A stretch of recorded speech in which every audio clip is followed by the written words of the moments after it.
ಪ್ರಿಯ ವೀಕ್ಷಕರೇ, ದಿನಕ್ಕೊಂದು ಕತೆ ಚಾನೆಲ್ಗೆ ಸ್ವಾಗತ ಸುಸ್ವಾಗತ. ನಮ್ಮ ಚಾನೆಲ್ ಅಲ್ಲಿ ದಿನಕ್ಕೊಂದು ದಂತಕಥೆಗಳನ್ನು ಅಪ್ಲೋಡ್ ಮಾಡುತ್ತೇವೆ. ಆದ ಕಾರಣ ನೀವೆಲ್ಲರೂ ನಮ್ಮ ಚಾನೆಲ್ ಅನ್ನು ಸಬ್ಸ್ಕ್ರೈಬ್ ಮಾಡಿಕೊಳ್ಳಬೇಕು ಹಾಗೂ ಬೆಲ್ ಐಕನ್ ಮೇಲೆ ಪ್ರೆಸ್ ಮಾಡಬೇಕು. ಬನ್ನಿ ಇವತ್ತಿನ ಕತೆ ಶುರು ಮಾಡೋಣ. 69 ಸ್ಥಳದಲ್ಲಿ ಲೈಂಗಿಕ ಕ್ರಿಯೆ ಅನುಭವ ವ್ಯಕ್ತಿಗತವಾಗಿದೆ.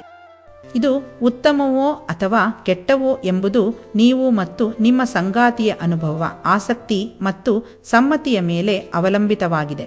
ನೀವು ಇಬ್ಬರೂ ಅದರಲ್ಲಿನ ಸುಖವನ್ನು ಅನುಭವಿಸುತ್ತಿದ್ದರೆ ಇದು ಉತ್ತಮ.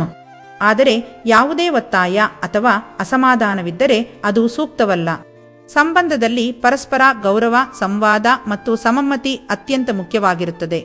69 ಸ್ಥಿತಿ ಅಥವಾ 69 ಲೈಂಗಿಕ ಕ್ರಿಯೆ ಇಬ್ಬರು ಭಾಗವಹಿಸುವವರು ಪರಸ್ಪರ ಸಂಪೂರ್ಣವಾಗಿ ಸಮಾನವಾಗಿ ಭಾಗವಹಿಸುವ ರೀತಿಯಾಗಿದೆ. ಇದು ವೈಯಕ್ತಿಕ ಒಲವು ಮತ್ತು ಬಯಕೆಗಳ ಮೇಲೆ ನಿರ್ಧಾರವಾಗುತ್ತದೆ. ಈ ಸ್ಥಾನದಲ್ಲಿ ಇಬ್ಬರೂ ತಮ್ಮ ಸಂಗಾತಿಗೆ ಲೈಂಗಿಕ ಸುಖ ನೀಡಲು ಮತ್ತು ಸ್ವೀಕರಿಸಲು ಸಮಾನ ಅವಕಾಶವನ್ನು ಹೊಂದಿರುತ್ತಾರೆ. ಆದರೆ ಈ ಸ್ಥಿತಿ ಅನಾನುಕೂಲವಾಗಿರಬಹುದು ಅಥವಾ ಎಲ್ಲರಿಗೂ ಸೌಕರ್ಯವಾಗುವುದಿಲ್ಲ. ಈ ವಿಧಾನವು ನೀವು ಮತ್ತು ನಿಮ್ಮ ಸಂಗಾತಿಗೆ ಎಷ್ಟು ಅನುಕೂಲವಾಗುತ್ತದೆ ಎಂಬುದು ಮುಖ್ಯವಾಗಿದೆ. ಕಳೆದ ತಿದ್ದೊಂದು ಸಂಬಂಧದ ಕುರಿತು ಯಾವುದೇ ಚರ್ಚೆ ಮಾಡದೆ ಒಂದು ರೀತಿಯ ಒತ್ತಾಯ ಅಥವಾ ಬಾಧ್ಯತೆಯನ್ನು ಅನಿಸುತ್ತಿದ್ದರೆ ಇದನ್ನು ಮಾಡಬೇಡಿ.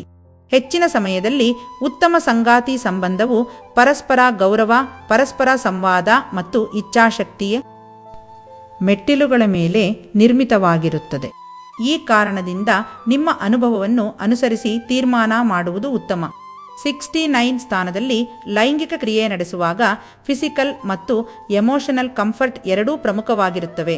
ಈ ರೀತಿಯ ಲೈಂಗಿಕ ಕ್ರಿಯೆಗಳು ಸಹಿತ ಯಾವುದೇ ವೈಯಕ್ತಿಕ ಲೈಂಗಿಕ ಸಂಬಂಧವು ಹೊಂದಾಣಿಕೆಯಾಗಬೇಕಾದ್ದರಿಂದ ನೀವು ಮತ್ತು ನಿಮ್ಮ ಸಂಗಾತಿ ಉಭಯರಿಗೂ ಈ ಕ್ರಿಯೆಯು ಏನು ತಲುಪಿಸುತ್ತದೆ ಎಂಬುದರ ಬಗ್ಗೆ ಸ್ಪಷ್ಟವಾಗಿ ಸಂವಹನ ಮಾಡುವುದು ಮುಖ್ಯ.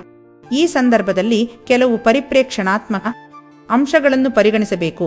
ಆರೋಗ್ಯ ಮತ್ತು ಸುರಕ್ಷತೆ. ಈ ಸ್ಥಿತಿಯಲ್ಲಿ ಸ್ಪಷ್ಟವಾದ ಸಂವಹನ ಮತ್ತು ಶರೀರದ ಹಿತವನ್ನು ಕಾಯುವುದು ಮುಖ್ಯ.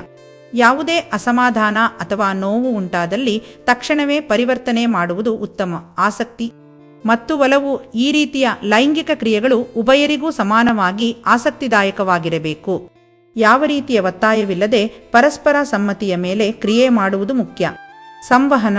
ಈ ಅನುಭವವನ್ನು ಮತ್ತಷ್ಟು ಸುಂದರಗೊಳಿಸಲು ನಿಮ್ಮ ಭಾವನೆಗಳು ಮತ್ತು ಶರೀರದ ಪ್ರತಿಕ್ರಿಯೆಗಳ ಬಗ್ಗೆ ನಿಮ್ಮ ಸಂಗಾತಿಗೆ ವಿವರಿಸಲು ಮನಸ್ಸು ಮುಕ್ತವಾಗಿರಲಿ. ಈ ಮೂಲಕ ನಿಮ್ಮ ಅನುಭವವನ್ನು ಉತ್ತಮಗೊಳಿಸಬಹುದು. ತಂತ್ರ ಮತ್ತು ಅನುಭವ.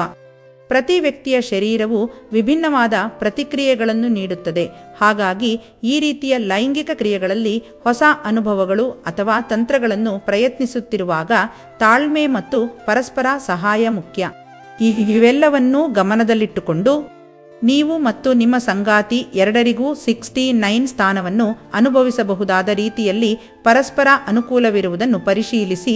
ಏಕೆಂದರೆ ಉತ್ತಮ ಲೈಂಗಿಕ ಅನುಭವವು ಸಮ್ಮತಿ ಮತ್ತು ಪರಸ್ಪರ ಗೌರವದಿಂದ ಸಮೃದ್ಧವಾಗಿರುತ್ತದೆ. ಸ್ಥಿತಿ ಅಥವಾ ಯಾವುದೇ ಲೈಂಗಿಕ ಸ್ಥಾನಗಳನ್ನು ಮುಂದುವರಿಸಲು ಆ ಸ್ಥಾನದಲ್ಲಿ ತಾವು ಎಷ್ಟು ಹಿತವಾಗಿರುವುದೆಂಬುದು ಮಹತ್ವದ ವಿಚಾರ. ಹೀಗಾಗಿ 69 ಸ್ಥಿತಿ ಮುಂದುವರಿದಂತೆ ಕೆಲವು ವಿಚಾರಗಳನ್ನು ಗಮನದಲ್ಲಿಡಬಹುದು. ಆತ್ಮೀಯತೆ ಮತ್ತು ಸಂಬಂಧ. 69 ಸ್ಥಾನದಲ್ಲಿ ಲೈಂಗಿಕ ಕ್ರಿಯೆ ನಡೆಸುವುದರಿಂದ ಆತ್ಮೀಯತೆ ಹೆಚ್ಚಬಹುದು. ಏಕೆಂದರೆ ಇದರಲ್ಲಿ ಪರಸ್ಪರ ಬಾಂಧವ್ಯವನ್ನು ತೀವ್ರವಾಗಿ ಅನುಭವಿಸುತ್ತೇವೆ. ಇದು ನಿಕಟತೆಯನ್ನು ಮತ್ತು ಸಂಬಂಧವನ್ನು ಉತ್ತಮಗೊಳಿಸಬಹುದು. ಶಾರೀರಿಕ ಚಮತ್ಕಾರಗಳು. 69 ಸ್ಥಾನದಲ್ಲಿ ಲೈಂಗಿಕ ಕ್ರಿಯೆ ವೇಳೆ ಶಾರೀರಿಕ ಚಮತ್ಕಾರಗಳು ಪ್ರಾಮುಖ್ಯತೆ ಪಡೆಯಬಹುದು. ಇಂತಹ ಸ್ಥಿತಿಯು ಶರೀರದ ವಿಭಿನ್ನ ಭಾಗಗಳಲ್ಲಿ ಹೊಸ ಅನುಭವಗಳನ್ನು ನೀಡಬಹುದು. ಆದರೆ ಇದು ನೀವು ಅಥವಾ ನಿಮ್ಮ ಸಂಗಾತಿಗೆ ಅಸಮಾಧಾನವಾಗುತ್ತಿದ್ದರೆ ಆ ಸ್ಥಿತಿಯನ್ನು ಬದಲಾಯಿಸುವುದು ಉತ್ತಮ. ಭದ್ರತೆ. ಲೈಂಗಿಕ ಕ್ರಿಯೆ ಮಾಡುವಾಗ ನೀವು ಯಾವ ಸ್ಥಿತಿಯಲ್ಲಿರುತ್ತೀರೋ ಅದರಲ್ಲಿ ಸ್ವಾಭಾವಿಕವಾಗಿ ನಿಮ್ಮ ಶರೀರದ ಪ್ರತಿಕ್ರಿಯೆಯನ್ನು ಗಮನಿಸುವುದು ಮುಖ್ಯ. ಆಕ್ರೋಶ ಅಥವಾ ತೀವ್ರತೆಗೆ ಬದಲಾಗಿ ಬುದ್ಧಿಮತ್ತೆಯೆಡೆಗೆ ಗಮನಹರಿಸಬೇಕು.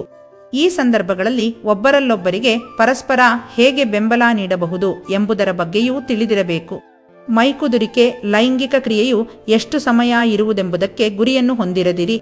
ಹೆಚ್ಚು ಮೈಕುದುರಿಕೆಗೆ ಮತ್ತು ಪರಸ್ಪರ ಆಸಕ್ತಿಗೆ ಗಮನ ಹರಿಸಬೇಕು.